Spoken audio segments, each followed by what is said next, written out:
La nouvelle est tombée comme une déflagration dans le monde du spectacle français. Muriel Robin et Anne Le Naine, l'un des couples les plus solides, les plus soudés et les plus admirés du paysage médiatique, auraient traversé à Noël une séparation que personne n'avait vu venir. Pour le grand public, elle formait depuis des années un duo indissociable, fort, stable, presque exemplaire dans sa discrétion. Pourtant, derrière les apparences, des tensions silencieuses, des fissures presque imperceptibles et des divergences longtemps étouffées auraient peu à peu fragilisé cette relation bâtie sur l'amour, l'admiration mutuelle et une profonde complicité artistique. Pendant plus d'une décennie, Muriel Robin et Anne Le Naine ont été considérés comme un modèle de stabilité. Leur union, officialisée en 2021 mais existant depuis bien plus longtemps, avait toujours été marquée par une pudeur rare dans un milieu où la lumière envahit tout. Muriel Robin, humoriste, comédienne, militante engagée, a souvent parlé du rôle essentiel qu'Anne jouait dans sa vie. Un pilier, une présence calme, une force intérieure dans les moments de doute. De son côté, Anne Le Naine, actrice mais aussi coach sportive et figure de caractère, s'est toujours présentée comme l'ombre protectrice, délicate mais ferme, de Muriel. Leur complémentarité, leur communication directe et leur solidarité semblaient faire d'elle un duo indestructible. Mais une vérité demeure universelle. Ce qui est solide peut se fissurer, non pas en raison d'un choc brutal, mais d'une accumulation lente, invisible, presque insidieuse, que personne n'ose voir tant que le point de rupture n'est pas atteint. Au début de l'année, les proches du couple commencent à remarquer quelque chose de différent. Une distance subtile mais réelle, un décalage dans la manière dont les deux femmes abordèrent leur quotidien. Muriel Robin, engagée dans plusieurs projets professionnels simultanément, multipliait les tournées, les interviews, les plateaux de tournage, les conférences, parfois jusqu'à l'épuisement. Anne, elle, se concentrait sur ses projets personnels, son travail, sa passion pour l'accompagnement des artistes, mais aussi sur une quête intérieure d'équilibre que Muriel ne percevait pas toujours. La question n'était pas uniquement la charge de travail, mais le manque croissant de moments partagés. On raconte que les déjeuners en tête-à-tête sont devenus plus rares, les soirées complices presque inexistantes. Le couple, autrefois fusionnel, vivait désormais dans deux temporalités différentes, deux bulles qui ne se rencontraient plus assez souvent. Anne aurait évoqué à plusieurs reprises la sensation d'être à côté sans être ensemble, tandis que Muriel, dans un entêtement affectif classique chez les artistes passionnés, aurait minimisé la gravité de ces signaux, pensant que la tempête se calmerait d'elle-même. L'un des aspects les plus sensibles du couple résidait dans leur engagement public, notamment autour de causes sociales, politiques, sociétales. Muriel, connue pour son franc-parler et ses prises de position tranchées, assumait pleinement son rôle de figure publique. Anne, bien qu'engagée elle aussi, adoptait une approche plus sobre, plus intérieure, préférant la réflexion à l'exposition. Au fil du temps, cette différence de posture aurait généré des désaccords plus profonds qu'il n'y paraissait. Muriel, très investie dans ses combats, était parfois submergée émotionnellement par les polémiques, les réactions du public, les attaques sur les réseaux sociaux. Anne, de nature plus réservée, souhaitait préserver leur intimité, protéger leur cocon. Deux visions nobles, mais qui devenaient difficiles à concilier au quotidien. Là encore, rien d'explosif, rien de théâtral. Juste une fatigue émotionnelle, un épuisement lent qui use les nerfs, absorbe les forces et finit par éteindre peu à peu le dialogue.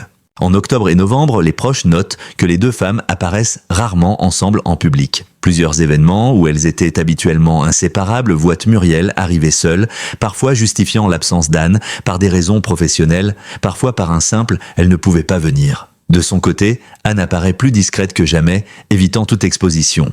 À la maison, les conversations deviennent plus courtes, plus tendues. Certaines sources évoquent des discussions sans issue, où chacune restait campée sur sa position, non pas par entêtement, mais par incapacité à se rejoindre dans un moment où leurs besoins respectifs divergeaient.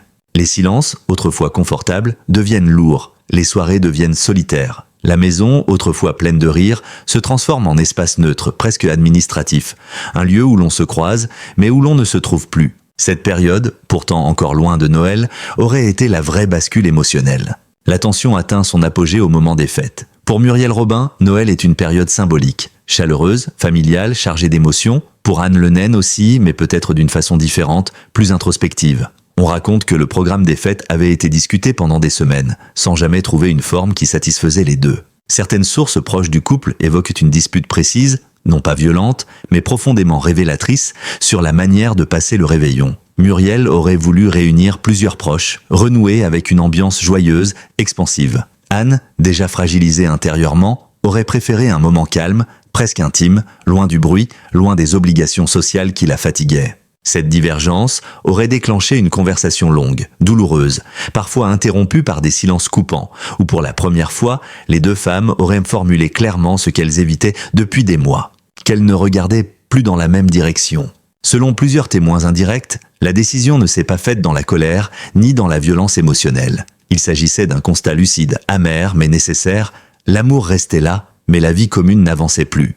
Le soir du 25 décembre, après un long échange, les deux femmes auraient convenu d'une pause, terme diplomatique, pour éviter la brutalité du mot « rupture ». Elles auraient décidé de se donner de l'espace, de la respiration, de réfléchir chacune de leur côté à ce qu'elles voulaient, non seulement pour la relation, mais pour elles-mêmes. Cette décision, tenue secrète pendant plusieurs jours, ne devait pas être médiatisée immédiatement. Muriel aurait insisté pour protéger Anne, tandis que celle-ci aurait souhaité empêcher toute interprétation erronée ou sensationnaliste. Elles auraient convenu d'un accord tacite, laissé passer quelques semaines avant de communiquer, si communication il devait y avoir. Les proches auraient accueilli cette annonce avec une profonde surprise, parfois même de l'incompréhension. Pour beaucoup, le couple semblait robuste, solide, stable. Mais comme souvent, la réalité intime n'est jamais pleinement perceptible de l'extérieur. Certains amis proches racontent que Muriel était bouleversée, mais déterminée à préserver le respect mutuel. Anne, plus silencieuse, aurait confié à une amie qu'elle ressentait depuis trop longtemps une pression affective qu'elle ne savait plus gérer. Personne, toutefois, ne parlait de rupture définitive. Personne n'évoquait une fin. Seulement un temps suspendu, un espace pour respirer après des mois de tension silencieuse. Après Noël, les deux femmes ont choisi la discrétion la plus totale. Pas de communiqué, pas de déclaration, pas de justification au public. Ce silence, loin d'être une stratégie, est plutôt un signe de respect, pour elles-mêmes, pour leur relation, pour les années partagées. Muriel, habituée aux interviews et aux plateaux, se serait montrée plus réservée que d'habitude, évitant volontairement certains sujets. Anne, fidèle à sa nature, s'est encore davantage retirée. Toutes deux ont privilégié la pudeur à l'exhibition. C'est dans ce silence que s'est cristallisé le mystère. Pourquoi, après tant d'années, ce Noël a-t-il marqué une cassure? Qu'a-t-il vraiment été dit ce soir-là? La rupture est-elle définitive? Contrairement à ce que certains tabloïds pourraient laisser entendre, la séparation de Noël n'a rien d'un scandale ou d'un règlement de compte. Il s'agit d'une situation humaine, complexe, faite de fatigue, de divergences personnelles, de besoins différents qui ne parvenaient plus à s'accorder. La vérité, selon plusieurs sources concordantes, est beaucoup plus douce et plus triste que dramatique. Deux femmes qui s'aiment profondément mais qui ne se retrouvent plus dans la même énergie, la même vision, la même cadence de vie. Ce Noël-là n'a pas brisé leur respect mutuel. Il a simplement mis en lumière ce qu'elle repoussait depuis trop longtemps. Pendant longtemps, Muriel a senti qu'elle devait se battre non seulement pour elle-même, mais également pour Anne. Elle a souvent confié, même à demi-mot, que son tempérament protecteur la poussait à porter plus que ce qu'elle pouvait réellement assumer. Dans un couple, cette dynamique peut fonctionner pendant des années, jusqu'au jour où elle devient un fardeau. Pour Anne, cette protection constante a fini par ressembler à une forme subtile de dépendance émotionnelle. Non pas qu'elle ne l'appréciait pas, mais elle souhaitait être perçue comme une femme libre, capable, forte, pas comme quelqu'un à protéger en permanence. À mesure que les années passaient, la dynamique originelle s'était inversée. Ce qui avait été un équilibre se transformait lentement en contrainte. Muriel, d'un côté, se sentait indispensable, ce qui la poussait à redoubler d'efforts. Anne, de l'autre, se sentait écrasée par la pression d'être la personne à soutenir, même dans les périodes où elle aurait préféré soutenir Muriel elle-même. Ce déséquilibre silencieux est resté longtemps inavoué. Ce n'était pas un manque d'amour. Au contraire, c'était trop d'amour, mal distribué. Depuis plusieurs mois, les discussions sur l'avenir prenaient une tournure plus tendue. Muriel, après une carrière exceptionnelle mais parfois éprouvante, rêvait d'un nouveau chapitre. Plus de calme, plus de temps pour les projets intimes, plus de moments ensemble. Elle aurait souhaité ralentir, savourer la vie, profiter enfin d'une stabilité émotionnelle et personnelle qu'elle n'avait jamais vraiment eue dans sa jeunesse. Anne, en revanche, se trouvait dans une dynamique inverse. Après des années passées à accompagner Muriel, à suivre ses rythmes, à vivre dans l'ombre de sa notoriété, elle ressentait un besoin pressant de réexister pour elle-même, de lancer de nouveaux projets, de se déployer dans son propre univers professionnel. Elle voulait bouger, créer, entreprendre, son énergie allait vers l'extérieur. Muriel voulait se déposer, Anne voulait s'élancer. Deux vies, deux cadences, deux visions. Pour la première fois, aucune des deux ne trouvait le moyen d'arrimer son futur à celui de l'autre. Un élément rarement mentionné dans les médias, mais souvent évoqué dans les coulisses, concerne la fragilité psychologique que Muriel a traversée ces dernières années. Les artistes, surtout ceux qui assument une exposition publique depuis des décennies, subissent un niveau de pression énorme, souvent invisible. Muriel l'a déjà exprimé, les périodes de doute, de fatigue nerveuse et d'usure morale faisaient partie de sa réalité. Anne, qui a toujours joué le rôle de soutien mental, émotionnel, logistique, en est venue à ressentir une forme d'épuisement qu'elle n'osait pas exprimer. Elle avait peur de blesser Muriel, de lui donner l'impression qu'elle en demandait trop ou qu'elle n'était plus capable d'aider. Ce tabou, celui d'admettre que prendre soin de l'autre devient trop lourd, a lentement rongé la relation. Anne voulait bien faire, mais elle ne trouvait plus l'énergie nécessaire. Muriel voulait alléger Anne, mais elle ne savait pas comment parce que la transparence s'était effritée avec les années. La rupture de Noël n'est pas née d'une dispute, mais d'une vérité longtemps refoulée. Les deux femmes n'avaient plus les moyens émotionnels de se porter mutuellement. Contrairement à ce qu'on pourrait croire, Muriel et Anne ne criaient pas, ne se disputaient pas violemment. Leur problème était plus insidieux. Elles ne parlaient plus de l'essentiel. Les discussions pratiques continuaient. Les échanges du quotidien aussi. Mais les conversations profondes, celles où l'on ose dire « je n'en peux plus »,« j'ai besoin d'autre chose »,« j'ai besoin que tu changes »,« j'ai peur que l'on ne se comprenne plus », s'étaient raréfiées. Les deux femmes avaient le même défaut. Elles préféraient protéger l'autre plutôt que d'être honnêtes. Muriel ne voulait pas peiner Anne en disant qu'elle se sentait abandonnée. Anne ne voulait pas blesser Muriel en avouant qu'elle manquait d'air. Le résultat fut prévisible. Le silence a décidé à leur place. Paradoxalement, ce n'est pas durant une dispute que la séparation a été évoquée pour la première fois, mais pendant un moment apparemment banal, quelques jours avant Noël. On raconte que les deux femmes préparèrent le repas du réveillon. Muriel parlait d'inviter plusieurs proches, espérant retrouver l'esprit chaleureux qu'elle aimait tant. Anne, épuisée nerveusement, aurait répondu qu'elle n'avait plus la force de faire semblant. C'est cette phrase, simple, honnête, douloureuse, qui a ouvert la brèche. Muriel aurait d'abord cru qu'il s'agissait d'une fatigue passagère, mais au fil de la soirée, les deux femmes ont entamé l'une des rares conversations vraies qu'elles avaient eues depuis longtemps. Anne aurait dit qu'elle ne se sentait plus elle-même, qu'elle avait besoin d'un espace pour respirer, pour retrouver son identité en dehors du couple. Muriel aurait admis qu'elle se battait depuis des mois contre un sentiment de solitude croissante, même lorsqu'Anne était à ses côtés. Elle ne s'accusait pas, elle ne s'opposait pas, elle se regardait avec lucidité, pour la première fois depuis longtemps. La vérité finale, dévoilée par des proches, est simple et terriblement humaine. Ce Noël-là, les deux femmes ont conclu qu'elles s'aimaient encore, mais qu'elles ne savaient plus comment s'aimer correctement. La séparation devait être temporaire, une pause, un moment pour souffler. Mais dès les premiers jours suivant Noël, les deux femmes ont compris que cette distance leur apportait un soulagement inattendu. Pas un bonheur immédiat, mais un apaisement, comme si la pression intérieure retombait enfin. C'est ce constat, partagé à distance, qui a transformé la pause en véritable rupture. Elles n'ont pas éclaté la nouvelle publiquement. Elles ne se sont pas accusées mutuellement. Elles ont simplement admis que l'amour, parfois, ne suffit plus lorsque les chemins de vie prennent des directions incompatibles. Même si les deux femmes avaient pris soin de préserver leur vie privée, la réalité de la célébrité restait omniprésente. Muriel, en particulier, souffrait du fait que chaque mot, chaque interview, chaque apparition publique pouvait devenir une analyse, un commentaire, un jugement. Elle redoutait d'exposer leur vulnérabilité devant des millions de spectateurs, de voir leurs relations disséquées, interprétées ou caricaturées. Anne, quant à elle, supportait de moins en moins d'être la compagne de Muriel Robin. Elle voulait devenir Anne Le Naine, pleinement, publiquement, professionnellement. Cette envie n'était pas une trahison, c'était un besoin légitime d'existence individuelle. La médiatisation a joué un rôle silencieux mais décisif dans leur éloignement. Ce n'est pas qu'elles ne s'aimaient plus, c'est que l'espace public ne leur laissait plus l'intimité nécessaire pour réparer ce qui se brisait. Beaucoup aimeraient réduire leur séparation à une cause simple, une fatigue, une dispute, une divergence. La réalité est tout autre. La raison finale, celle qu'elles ont protégée pendant des mois, est un entrelacement de facteurs. L'usure du temps, le manque de communication, la divergence de projets de vie, la pression de l'exposition publique, la fatigue psychologique, la perte d'un équilibre affectif construit au fil des années, la volonté d'Anne de se réinventer, le besoin de Muriel de ralentir. La rupture n'est pas née d'un seul choc mais d'un long processus. Un glissement. Un éloignement progressif presque imperceptible. Selon les confidences rapportées par des proches, la dernière conversation du 25 décembre aurait été marquée par une douceur inattendue. Il n'y a pas eu de cri, il n'y a pas eu d'accusation, il n'y a pas eu de drame. Simplement deux phrases. Anne, j'ai besoin de retrouver qui je suis. Muriel. Et moi, j'ai besoin de quelqu'un qui reste. Deux besoins incompatibles. Deux vérités impossibles à concilier. Cette conversation, pourtant brève, a scellé ce que les mois précédents avaient préparé. Le lendemain de leur conversation décisive, la maison, autrefois remplie de rires, de musique et de chaleur, plonge dans un silence presque irréel. Les deux femmes, conscientes de ce qui venait de se passer, auraient choisi de ne pas s'attarder. Quelques mots suffisent. On se laisse du temps. On réfléchit. On se parle bientôt. Ce n'était pas une rupture dans le sens traditionnel. Ce n'était pas un adieu brutal. C'était plutôt une suspension, un arrêt volontaire du tumulte émotionnel qui les entourait. Chacune quitte l'espace commun avec une pudeur remarquable. Pas de scène théâtrale, pas de déchirure dramatique, juste un silence lourd mais digne. Ce silence deviendra, dans les jours qui suivent, la tonalité dominante de leur relation.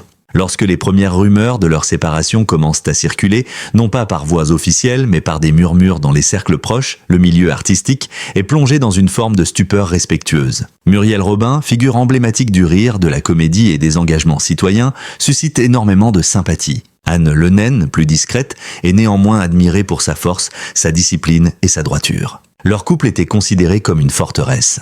Ainsi, la nouvelle surprend tout le monde. Des humoristes, des actrices, des réalisateurs, des scénaristes, des journalistes culturels échangent des messages entre eux. « Tu as entendu ? Ce n'est pas possible. » Elles étaient si solides. Mais personne ne s'exprime publiquement.